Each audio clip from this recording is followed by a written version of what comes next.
தமிழ்நாட்டினுடைய போக்குவரத்து துறை இந்தியாவிலேயே சிறந்த போக்குவரத்து துறை என்ற அவார்டை பெற்றுக்கொண்டு வந்ததாக சொல்லி ஒரு பெரிய நாடகத்தை மட்டுமே நடத்தி கொண்டிருக்கின்றார்கள். ஏனென்று சொன்னால் அவர் வாங்கியது ஒரு 15 நாட்களுக்கு முன்பாக இருக்கும் என்று நினைக்கின்றோம். ஆனால் கடந்த ஒரு மாதத்துக்கு முன்பு கூட பெரம்பூர் பணிமனையிலே தொழில் பாதுகாப்பு இல்லாத காரணத்தினாலே ஆறுமுகம் என்கின்ற ஒரு தொழில்நுட்ப பணியாளர் அடிபட்டு இன்றளவு வீட்டிலே தான் இருக்கின்றார், முடங்கி போயிருக்கின்றார்.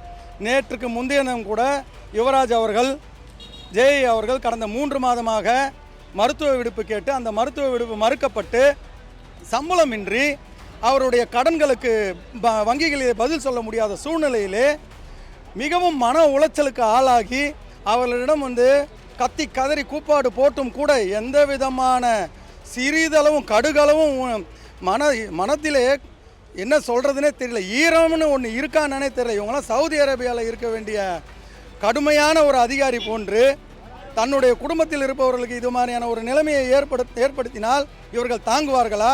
அப்படிப்பட்ட ஒரு நிலையை யுவராஜ் அவர்களை தானாக ரயில் முன் பாய்ந்து தன் உயிரை தானே மாய்த்து கொள்ளுகின்ற ஒரு இக்கட்டான ஒரு சூழ்நிலைக்கு இவர்கள் மன உளைச்சலை கொண்டு வந்து கொடுத்திருக்கின்றார்கள். அவர் எத்தனை நாள் சிந்தித்து பார்த்திருப்பார்.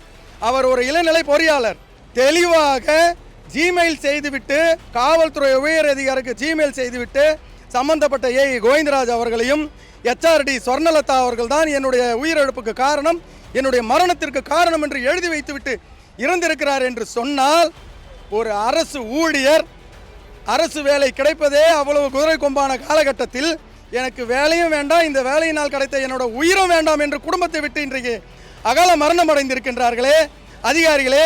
இதுதான் உங்களுடைய ஆட்சியினுடைய லட்சணமா? ஆட்சியாளர்களே, போக்குவரத்து துறை மந்திரி திரு சிவசங்கரன் அவர்களே, இதுதான் உங்களுடைய ஆட்சியினுடைய லட்சணமா?